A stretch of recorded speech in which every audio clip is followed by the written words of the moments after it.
If AB is less than CD are consecutive fractions in Ferry sequence Fn, तो हमें prove करना है कि BC minus AD 1 होगा. Proof: because GCD of A and B is 1, then this linear system has a solution. और solution को हमने लिखा है x naught and y note.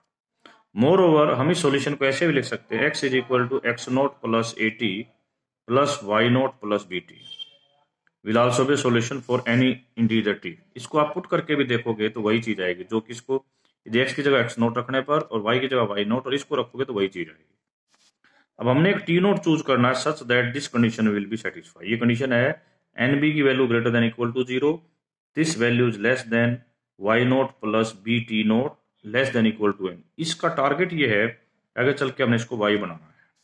हमने सेट किया x ये और y. अब देखो इस यदि ऊपर वाली लाइन जो हमने ऊपर लिखी थी कि bx minus ay is equal to 1, इसको ध्यान में रखें तो bx is equal to 1 plus ay b से डिवाइड. ठीक है. अब ये जो है ना a और b ये 1 नहीं हो सकता, 1 से छोटा ही होगा. क्यों भाई? यदि ये 1 हो गया तो इससे नेक्स्ट वाली फेरी सीक्वेंस तो पॉसिबल ही नहीं है. और इस क्वेश्चन की हमारी नेसेसरी कंडीशन है कि C and D is the next Farey sequence of AB. तो ये कंजक्टिव है. तो हम यहां पर ये कह सकते हैं कि this value is greater than 0 और दिस इससे बड़ी वैल्यू इस पूरे से बड़ी, ये पूरी जो है x के इक्वल है, इससे बड़ा x हो जाएगा less than equal to x, क्योंकि ये 0 भी हो सकता है. And this x is less than equal to 1 plus y. ये लेस देन, क्योंकि इसकी वैल्यू हम 1 तक, ये this is less than equal to 1 but this is less than y. Total मिला के लेस देन 1 प्लस y. ये लेस देन बड़ा इंपॉर्टेंट है यहाँ पर. तो x जो है वो 0 से बड़ा है. इंटीजर की भाषा में करेंगे तो x is greater than equal to 1, उससे बड़ा greater than equal to y and this is less than equal to n. तो ये बात क्लियर हो गई कि x by y is a fraction in Fn. अब हमने x बाई वाई लिया, यानी इसको y से डिवाइड कर दिया, आ गया. तो this must be greater than a by b. तो इसका मतलब हो गया कि xy जो है AB के बाद later in the Farey sequence of AB then AB. अब दो संभावनाएं हैं. पहले हम कहते हैं कि xy यदि CD के बराबर नहीं है तो xy CD से बड़ा होगा, क्योंकि AB के जस्ट बाद वाले फ्रैक्शन का नाम CD है. तो xy उससे भी अगला फ्रैक्शन हो, आगे जाके फ्रैक्शन होगा कहीं. तो we obtain xy minus CD like that. मैंने एलसीएम ले लिया. xy इससे बड़ा है, प्रोडक्ट की आ गया, इसका मतलब दिस इज ग्रेटर देन 0, तो this is greater than equal to 1. ये हो गया this is greater than equal to 1. Similarly इसी भाषा में हम इसको भी लिख सकते हैं, क्योंकि AB से बड़ा है CD. ये आ गया this is greater than equal to 1. हम इन दोनों को ऐड कर लेते हैं, ये आ जाएगा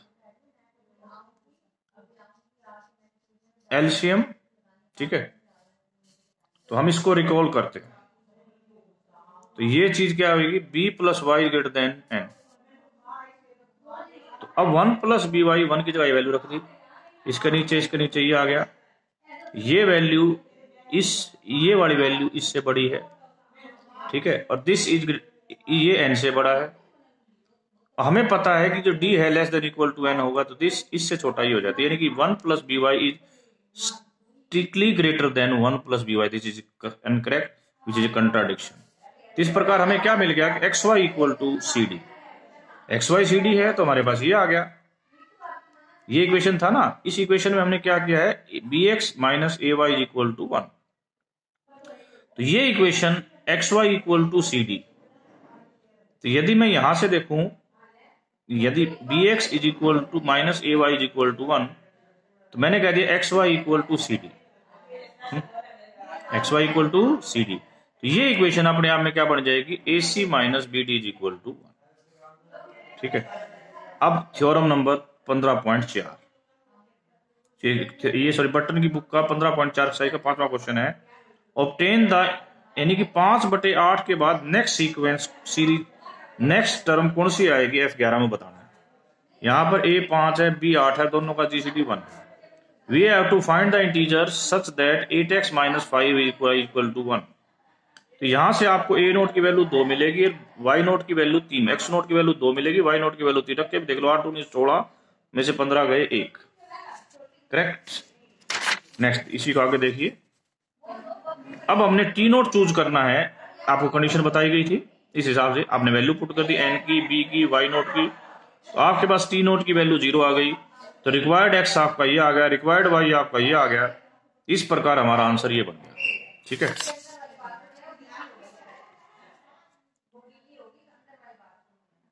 ठीक है। अब कई बच्चों के माइंड में एक आधा पॉइंट आ जाता है कि बी एक्स माइनस, पिछले पॉइंट पर मैं लाई दूं, b x minus a y is equal to कैसे बिकम बन गया a c minus a d is equal to 1। हमने क्या किया है, यहाँ पर एक्स के स्थान पर रखा है सी और वाई के स्थान पर रखा है डी।